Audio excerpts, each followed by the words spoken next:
Venture debt was never looked upon from a perspective of saying this is capital also. The way equity is capital, this is capital. If I am giving 50 crores to a company at an important juncture of the companies, right? It's as important as equity because you're trying to say, okay, Shiva, this might not be the best time to raise equity capital at this valuation, and we'll empower you for the next 1.5, 2 years to make sure you just go and empower yourself and raise it at the time when you're more confident about raising. Today we had Ishpreet Singh Gandhi on the pod. Back in 2015, when the startup landscape in India was at a nascent stage, as a banker, Ishpreet pioneered the first ever debt solution for startups in India. In 2018, Ishpreet founded Stride Ventures, and today it has become India's leading venture debt fund. They have partnered up with companies like Zepto, Bira, Sugar, Spinny, Zetwerk, to name a few.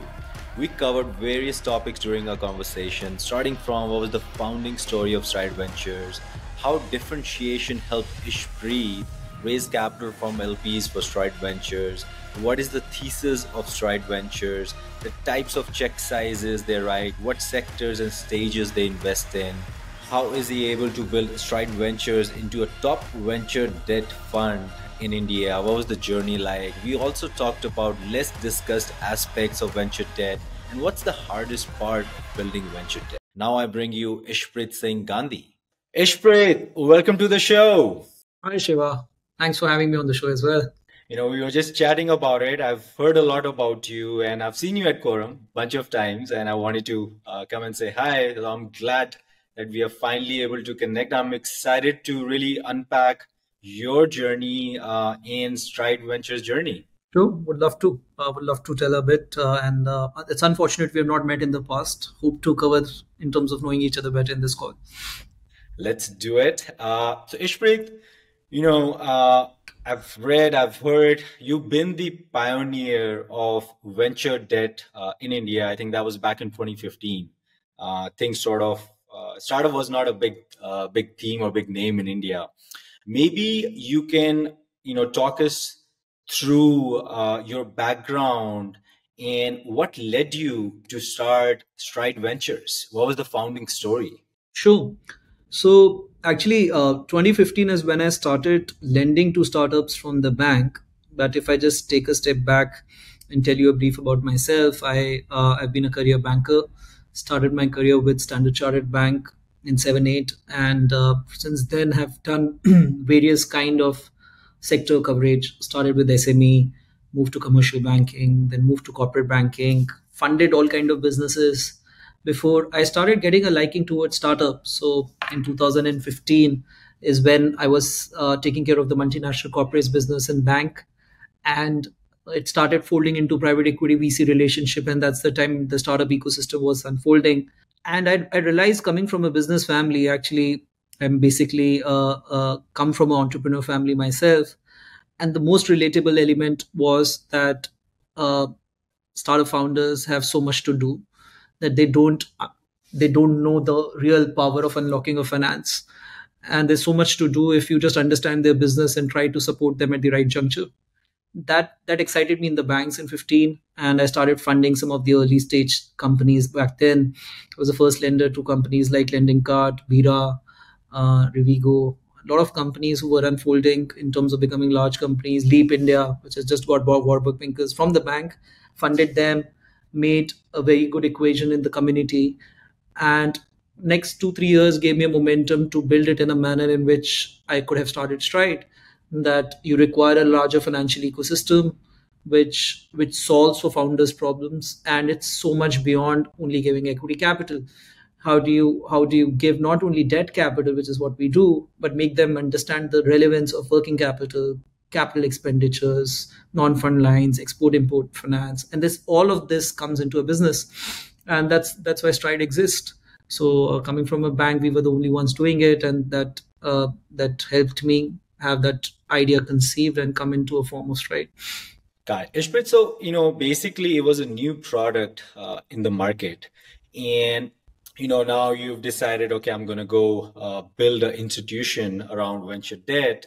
How was I would say, let's break it into different parts. One, what was the thesis like? What was the portfolio construction for Stride Ventures? How did the fundraise go for you from LPs? What kind of LPs were you reaching out? How are you able to build relationships? And thirdly, what's the business model like for venture debt? Meaning, how what kind of returns do you give to your LPs and for yourself as well? Like, what's the economics behind the business? No, so I understand the three aspects of the question. First is the LP profile and the kind of LP's penetration. Second is the kind of companies, and third is the business model around venture debt. Is that Correct. fair? Right? So let's talk about the first angle. Look, coming from becoming the first time fund manager in 18, naturally the asset class had been new, and the way we were looking at the asset class was slightly different than others, because coming from banks, you know that what kind of products can coexist and what kind of education you require in founders level. So we started with a lot of structures which never existed in India, and which has been somehow in some manner prominent outside in some countries, especially in US, which is more of working capital intensity, understanding, joining hands with banks, because that's where we came from, and creating structures which never existed. So from an LP perspective, answering that question, the differentiator played a very important role, because you were not coming from a venture capital background, which is typically the case in this industry as well, which gave you a flavor of being a domain expert. And that's what the industry required. And being a domain expert is very important, irrespective of whatever you're doing in the venture space, because ultimately, whether you take equity funds, since we work closely with a lot of funds, we have naturally taken in some cases some equity positions as well whenever it's been required for our LPs.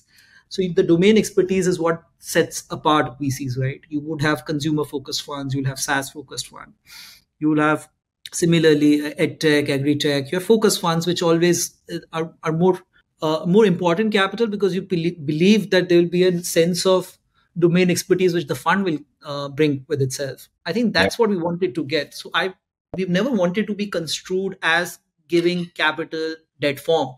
It's about, if I am giving money to Shiva, I'll say, Shiva, let me understand your business. And your business has so many moving parts. It has customers, it has suppliers, your receivables are stuck, you have international business, right? How do you finance all of that? And are you using only equity capital? So the domain expertise of saying, I'm getting a partner in the journey, which is where, and that's why we have never done a transaction without equity warrants, because for us, the upside of the companies also matters.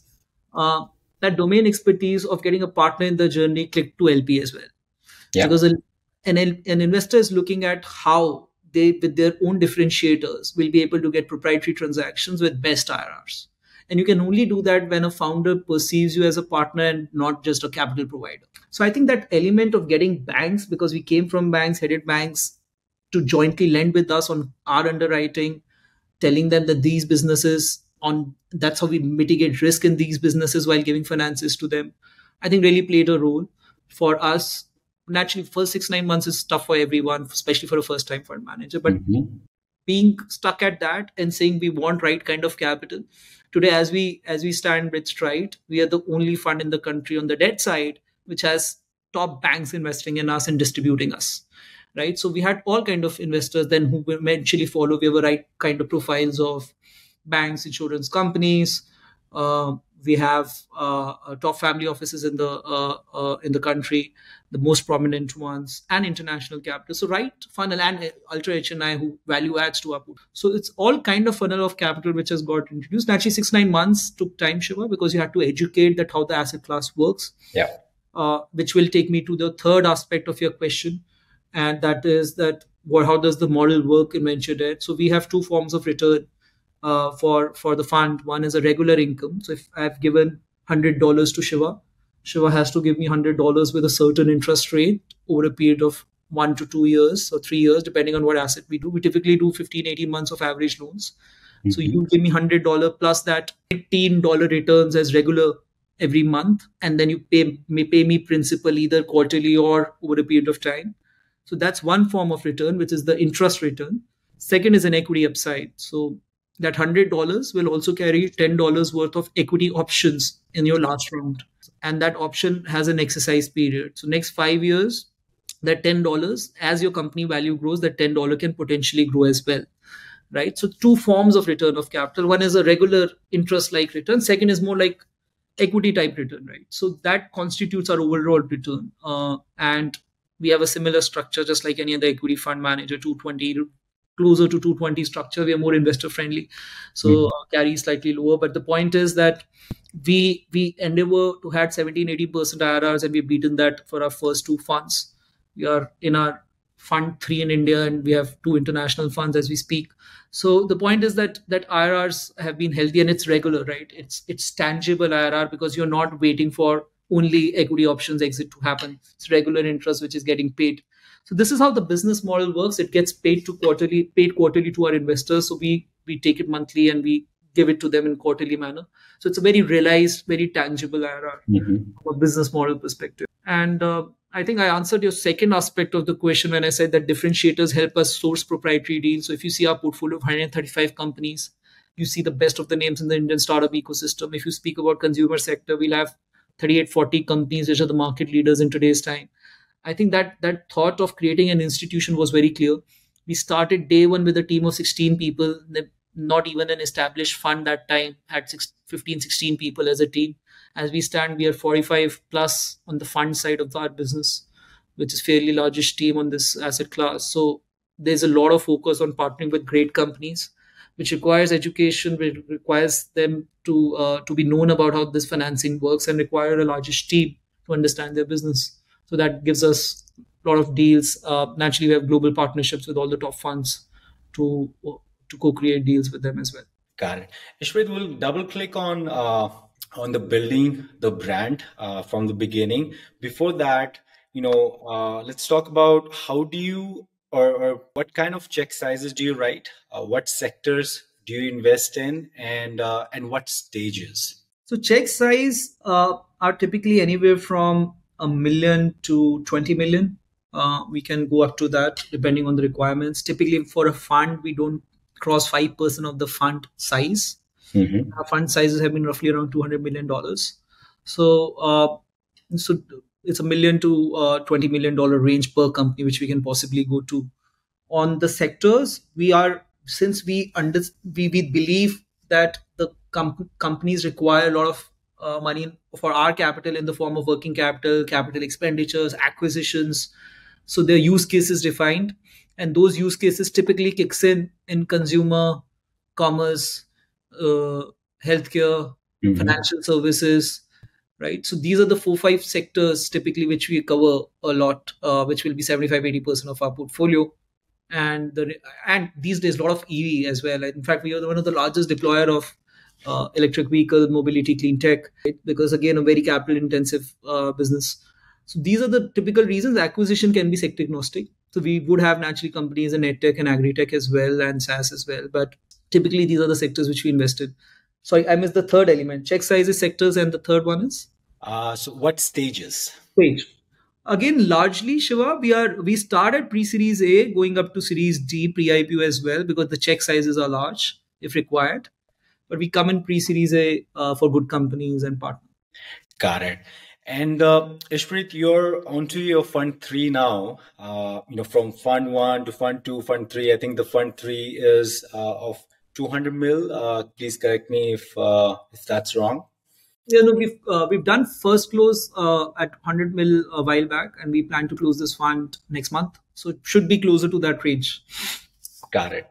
And how has the journey been? There's a saying, what got you here won't get you to the next level. How has your journey been in building Stride Ventures as one of the leading venture debt funds in the country? The journey has been, naturally, when you start, Shiva, you don't subscribe to become the largest or the best. I think what you try to endeavor is to become different and relevant. When you try to do that, I think this ecosystem is small. Founder community, venture community is very small that ways. If you do good things, differentiated things, people do appreciate. And you have to stand by founders. Typically, there is a perspective about being in this industry of on lending specifically. Since you're speaking about Stride Ventures, that you can only be fair weather friends because you come on top of equity, which is not what we did. We came in between equity rounds. In fact, we've given money to companies with low cash as well sometimes, depending on what kind of requirements they had. right? It has to be smart structures, innovative structures, which solves the need of the founders, and especially in today's time, because last 12, 18 months have been naturally not very bullish for the sector, right? So you've seen low amount of checks. So I think it's about creating an institution which is lasting. The thought process, as I said, the whole thought of having a large team with credit expertise, with coverage, regional coverage. We were the only fund having offices across locations 3 years back, just to make sure. Moment the COVID, we were out of COVID, we thought that we should meet founders across locations and should have presence in relevant sense. And the whole thought was that founders are very lonely in their journey and they require partners, right? And the partner, if they're able to find in a manner in which you've been able to create a partner which can be long lasting, so there's definitely an institution in making. And that institutional thought, I think, was there day one. Otherwise, you would not have gone saying that, okay, there are two models of building it. Either you as manager uh, keep on having small team, lean team, have large funds, make a Yeah. lot of money, or second is to just keep on growing the plant and tree, right? And ensuring that the flowers keeps on coming and coming, right? And just making sure that the tree is big enough for everyone to feel that there's a shelter. So I think the second model is what we subscribe into, and that's how you create an institution, because there's a difference between a fund and an institution. I think, and that's where we've grown outside Stride Ventures, and Stride One has become very relevant for us as a business. That you create a largish product range which is relevant. So that's been the thought.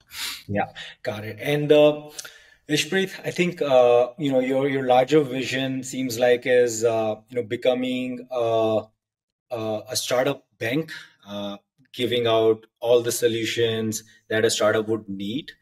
Maybe you can talk us, where are we today, and what's the journey that you see down the road in the next 3 to 5 years? So Shiva, we already diversified. I touched upon this in my previous answer, that we've already launched a business called Stride One 2.5 years back, which is fairly large. In fact, you would not believe we are by far the startups lending institution in India, because Stride Ventures and Stride One, which does a lot of supply chain and innovative financing across the startup ecosystem, does roughly around 600 crores a month of business, right? Which is annualized closer to $1 billion. Now that's a large business. That Stride One, when you'll come, since you're in Gurgaon, you should come over to office some. You'll see various offices, various departments talking everything about startup and startup ecosystem, creating products for them. So the whole thought is, you mentioned startup bank, but it's more about being a very agile digital bank of sorts, which has a lot of product. So if Shiva comes with any business and has any problems, we should have solutions for the customers, for the vendors, for international expansion, right? So we do now provide dollar financing, which is very rare in India for an Indian fund to do. So we have the first one to be in Gift City, right, to provide dollar financing for our Indian startups. So we have 7 8 products now, and Yeah. venture debt has become one of the products to offer, right? We have so much to give on the balance. If you are a consumer company, want to launch a franchisee, we can do franchisee financing. If you're a large consumer company, want to do dealer network financing, we can do that as well, right? Similarly, if commerce company want to create a vendor chain, agri-tech company want to do a farmer financing, logistics company want to do a driver financing, we do all of these products. Hmm. So, and we have so many startups doing their business expansion through our financing products. So we become an extension of a fintech company, right? You can become a fintech company just using Stride, right? That's the platform approach which we have taken, just to make sure that you don't have to find too many partners or various partners for various needs. You have everything encompassing under one brand. So we are already acting as one, right? There's a large amount of financing we do out of both the balance sheets, and we believe that people have started perceiving us as a real partner in this journey, and that brand is picking up as we speak. Seems like Ishpreet, you have a bunch of products out there, and probably you're learning from your customers and launching products based on that. One of the hardest things is, prioritizing what to do first and then later on and build out the roadmap. What's your philosophy around prioritizing, things in your business? That's a very interesting question, Shiva, and a good relevant question for us as well. Look, I've always seen, as since I've mentioned entrepreneur at the epicenter of what we do, I think it's a very product first approach, right? So you just try to solve for the problems. In prioritizing, naturally, you can't launch 20 products at the same time. So you launch products which are the most relevant in their journey and try to revolve around them. And from a time allocation prioritizing perspective, I think it's all about giving back to the community, right? Because ultimately you are working with the venture capital and founder community. So how do you understand their businesses and be available in terms of solving for those problems which you mentioned? I think that's what our priority is. And whether it's hiring talent, opening markets, building products, getting them on tech.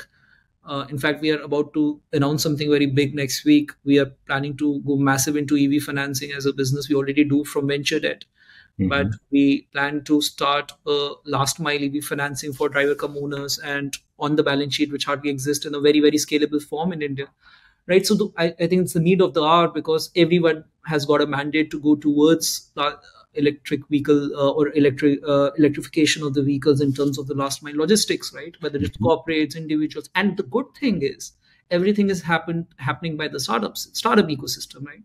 We already have portfolio companies like Battery Smart, Blue Smart, Roham, Moving, so many companies in our portfolio who've been doing very, very creative work in that sector.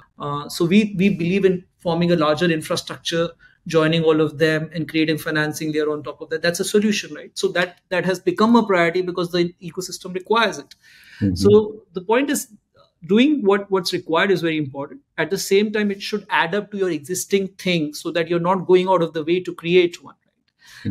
The startup ecosystem, again, it comes out of the startup ecosystem as a product, right? So all of this is what our priorities are, just to make sure that it stitches together, it Yeah. knits together in terms of a long value chain. Got it.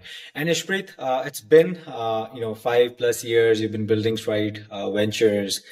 What's something that you know now you wish you knew earlier when you had just started building out the firm? That's another interesting question, but no, I think one thing which I wish I could have known earlier is that, in fact, all the learnings have been great, to be honest. But uh, yeah, maybe knowing that you have to really believe that the expertise of being an important partner lies within, Mhm. and you do not have to rely on outer validations to prove that.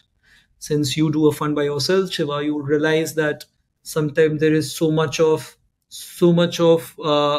say maybe an air or maybe some kind of amount of talk which you get just carried away as founder and just lose the larger picture, right? What you're trying to build for.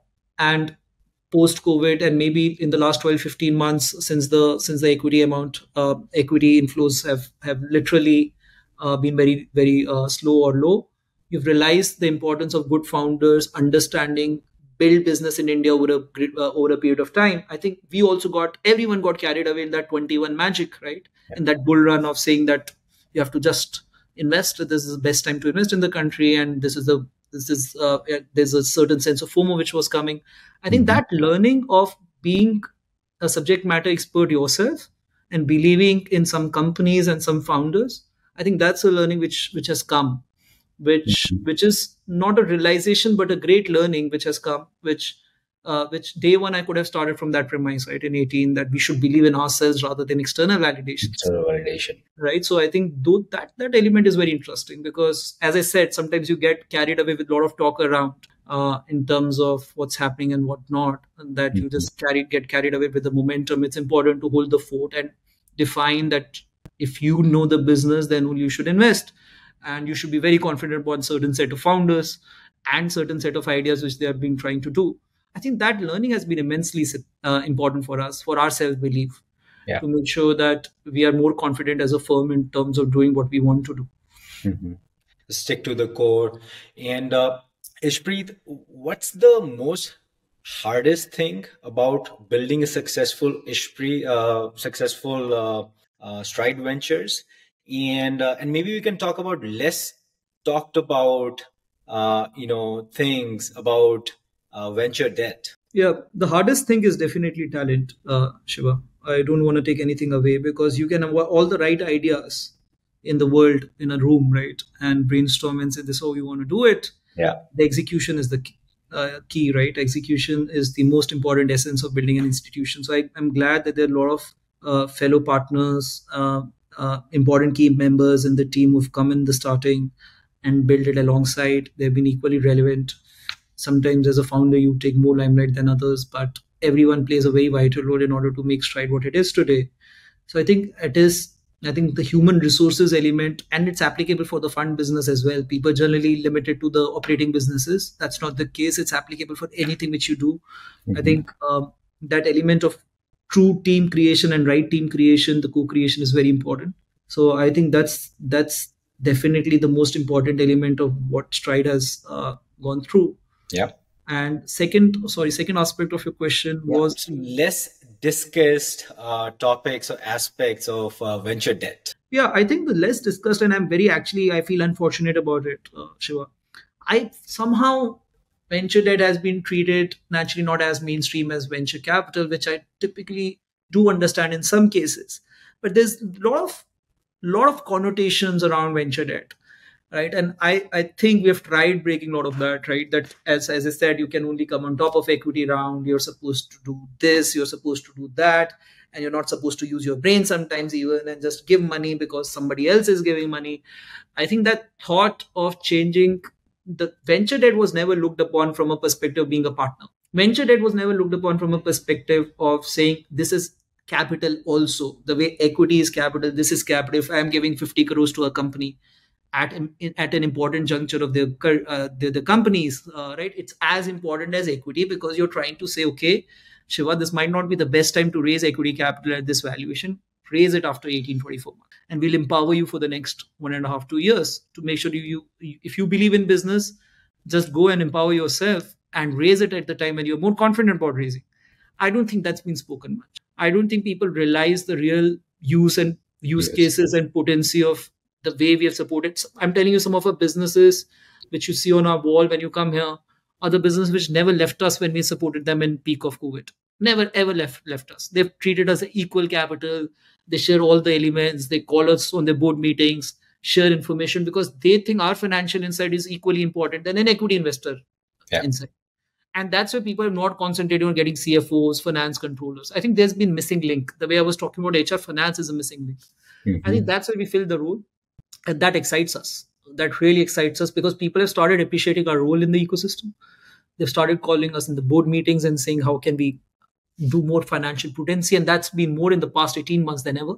Mm-hmm. So I think this is the lesser known element of venture debt. I think people just classify this to a certain element, and Mm-hmm. I think we just try to break the barriers all the time around it. Yeah. And you've been leading the way. I think uh, you said about 71% of startups are now open to venture debt.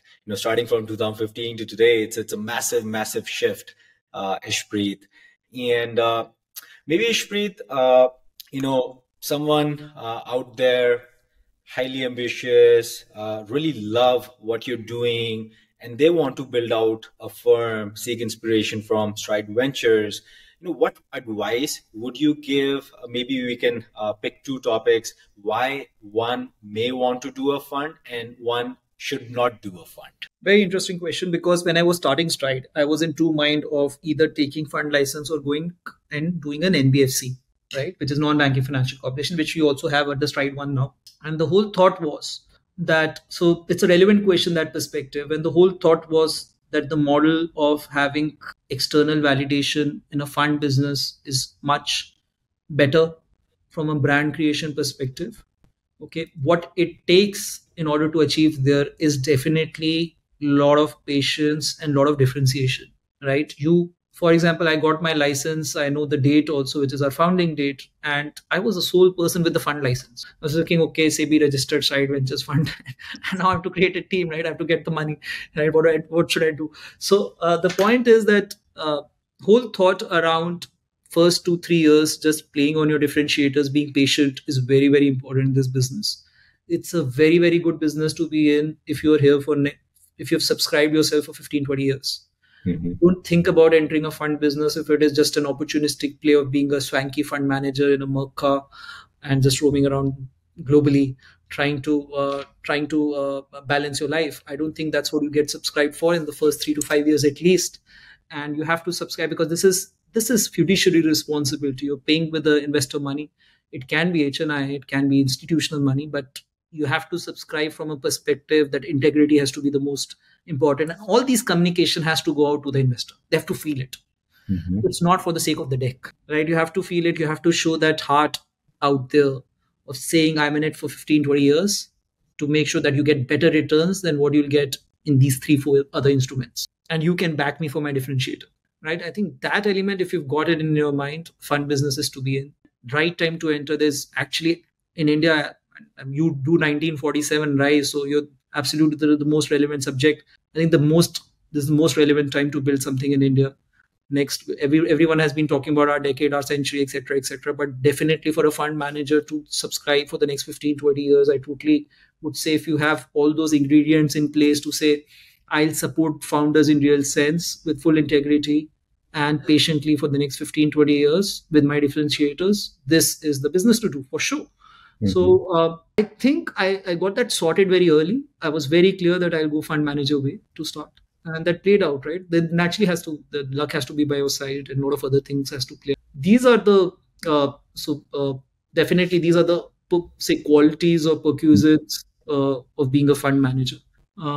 Besides that, yeah, I think get a nice team, co-founders, things which just complement your skill set, something which you possess and they do not, and they do which you do not is very important. So I think get the complementary team in place just to make sure that the partners, the principals are well motivated, well earned, and so that you're not holding everything by your chest.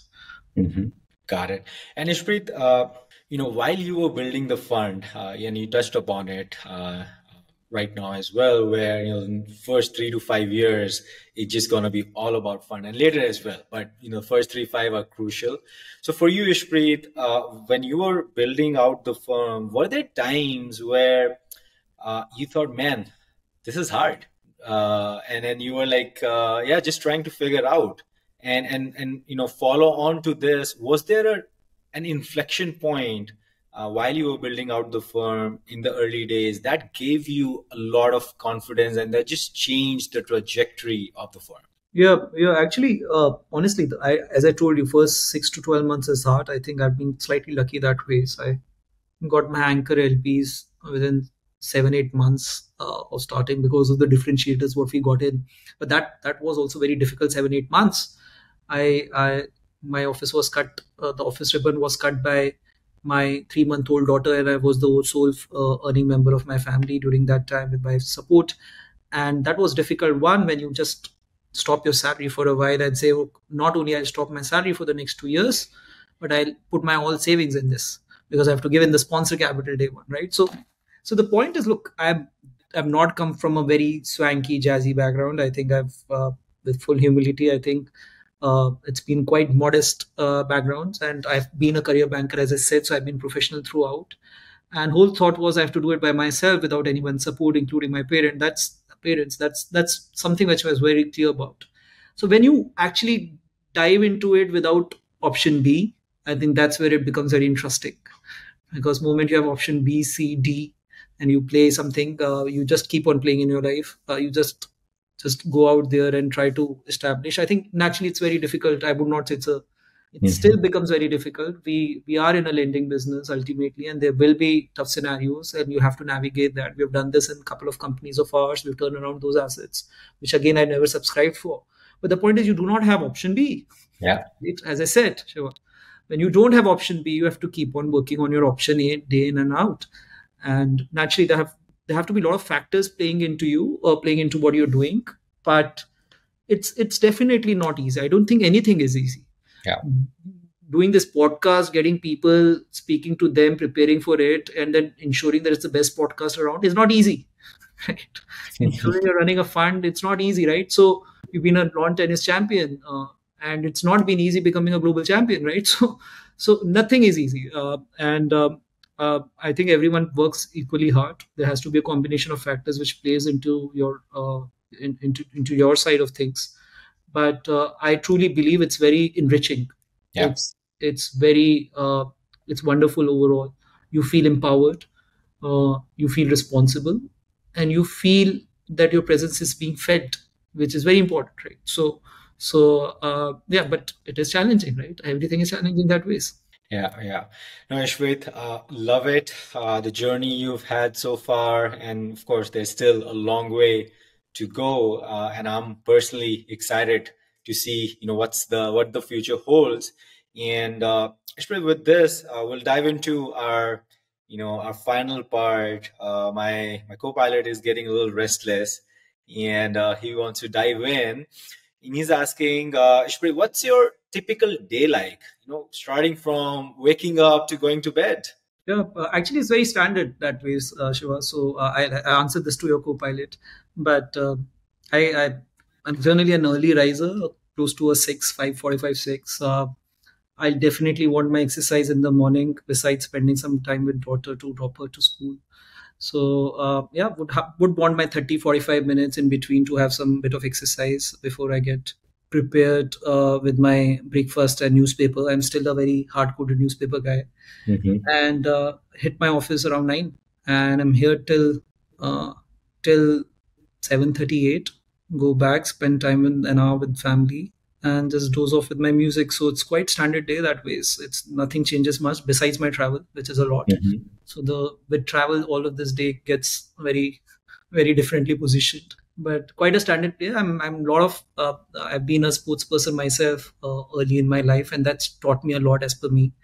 Especially, I've played both team sport and individual sports, so that has given me a lot of learnings which people typically talk about.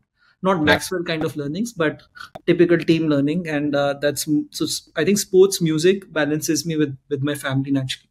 I think these are the three elements which balances me in a normal day. Got it. And Ishpreet, is there anything that you've been wanting to learn, but just never got the time to do A lot of so? things actually, sure. A lot of things which I want to learn.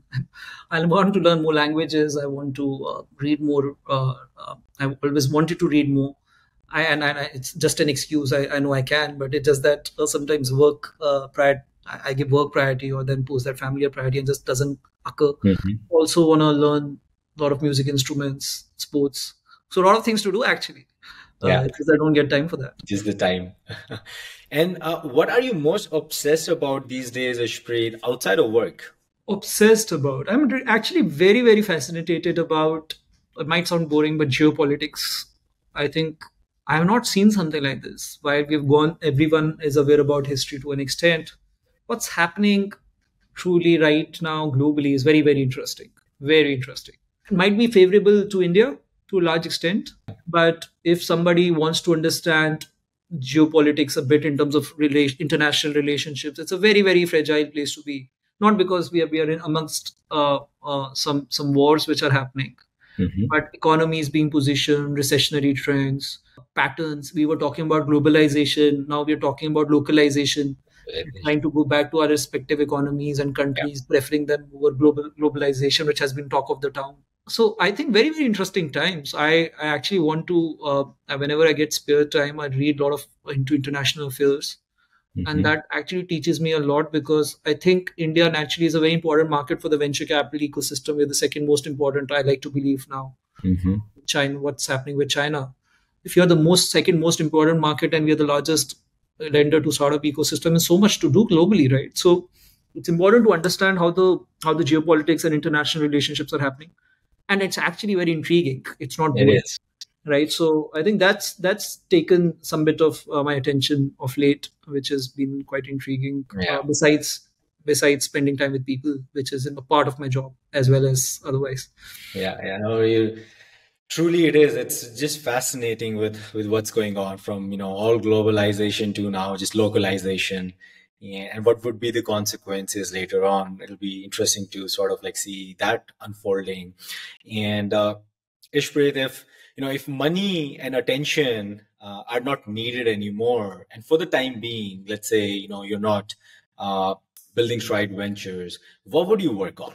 Actually, honestly, I've been started thinking this for the past 12, 15 months more. I really believe that I want to do two things. I want to travel more give more time to my family and travel more with them.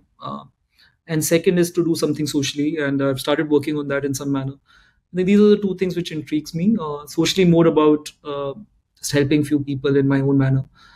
That takes time, because it's not about money; it's about giving time as well. So it's a combination of factors. That's just starting. I think God's been kind to us and me, and I think that's enough and more to do. So these are the two things which has been on top of my since I have two young kids. I don't think I've done justice to them either. So it's a combination of these two things which just keeps on running my mind. Got it. And Ishpreet, we know you as someone who's, has been pioneering the venture debt in India, is running one of the top-notch venture debt in India. What do your friends know you for? Who are you outside of work? You've been very kind of mentioning this again and again, but my friends know me as just Ishpreet, as just a person who should dance his heart out when he's on the floor, or just make sure that you, as I said, make your presence felt not necessarily in your work but personally as well. I'm Hmm. actually I take time to get open up with people, but when I do, I think I'm a lasting friend, Yeah. and they know me for that, which is very important. And Hmm. yeah, I think these get-togethers, social get-togethers, really help you balance out as a person. So I think they find me a very blunt, clear-hearted Yeah. person who will be around, and a competitive guy in sports as well. So we Hmm. have to play tennis. Naturally, I'll get beaten by you in tennis. So we have to play cricket in order to know me more as a. Both. Given a chance, dead or alive, three people you could invite for dinner, who would that be and why? Actually, as I said, I'm a big fan of ensuring that you make your presence felt. I do think I started actually playing cricket, and I've also played for Delhi. I've seen high and low of this person, but I've of late become a big fan of Virat Kohli. Not because everyone loves him, but because I think that amount of energy Yeah. and the passion which you bring on the floor with being on top of the game and winning so many hearts in spite of aggression is not easy. So I like the guy in terms of full spirit, right? I also think that Taylor Swift is a great example. Yeah. uh, what she has done to the music industry as a lady, coming from outside, being cornered, and the way she has risen, right, and got things done the way she wanted in a very, very competitive and a bullied industry is tremendous, Hmm. right? So I respect people who really want to go against the tide. Yeah. And maybe back home as a celebrity here, I like the energy of Ranveer Singh as a person. So Hmm. two, three people. You like people with high energy and folks who are going against the norms. Yeah. Uh, Ishpreet, thank you so much for doing this. I had a lot of fun. Thank you. Thanks, Shiva. Thanks for having me. Really, really appreciate and liked it.